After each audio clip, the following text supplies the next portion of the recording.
Perdana Menteri Belanda Mark Rutte meminta maaf soal kekerasan yang ekstrim dan sistematis saat Perang Kemerdekaan Indonesia. Permintaan maaf ini muncul setelah penelitian mengungkap kekerasan yang dilakukan Belanda saat masa kolonial di Indonesia. Hari ini, atas nama pemerintah Belanda, saya menyampaikan permintaan maaf terdalam saya kepada rakyat Indonesia atas kekerasan sistematis dan ekstrim dari pihak Belanda pada tahun-tahun itu, kata Perdana Menteri Mark Rutte dalam konferensi pers.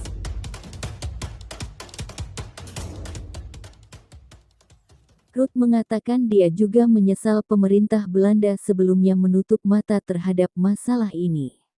Kami juga meminta maaf kepada semua orang yang tinggal di Belanda yang harus hidup dengan konsekuensi perang kolonial di Indonesia, termasuk para veteran perang yang berperilaku baik, kata Rutte.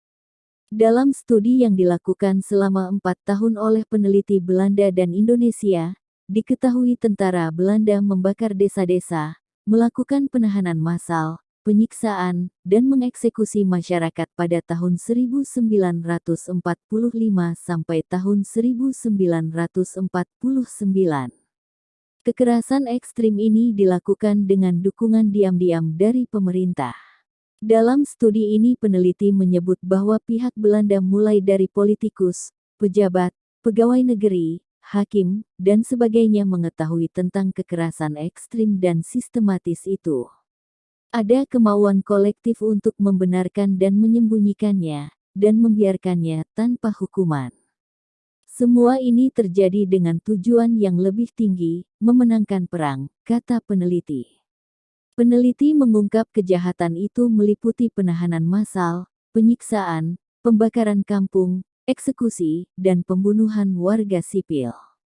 Kekerasan ini terjadi saat Belanda ingin mempertahankan bekas jajahannya setelah Indonesia menyatakan kemerdekannya pada 1945.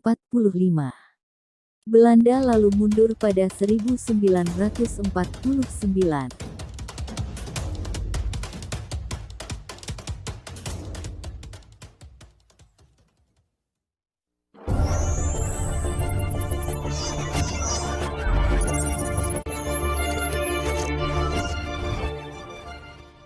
Ini bukan permintaan maaf pertama Belanda kepada Indonesia.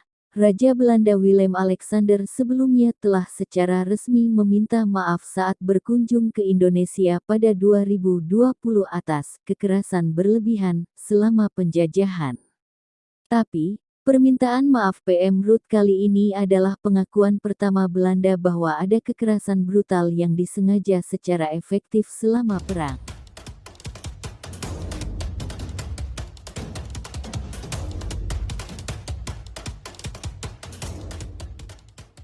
Warga YouTube semua menurut admin seharusnya pemerintah Belanda, bukan hanya basa-basi meminta maaf, tapi harus merehabilitasi Indonesia yang telah diserangnya.